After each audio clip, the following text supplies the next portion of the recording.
sa PICC kasi graduation ng kapatid ko. Nag-iisang kapatid ko. Hi! Hi sa mama kong maganda. Hello.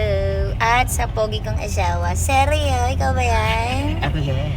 Ayan, nakaka-proud lang kasi syempre dahil dito sa pag-aura ko dito sa TikTok na pagtapos ko yung kapatid ko. Yun lang. Share ko lang sa inyo mga loves Hindi kasi ako breadwinner ng family dahil hindi ako nakapag-abroad, hindi ako ganun kayaman, may pamilya na akong sarili. Pero dahil sa sipag at tiyaga ko, eto, napagtapos ko yung kapatid ko. Anong tawa? Graduate ka na? Ha? Graduate ka na? Ayun na.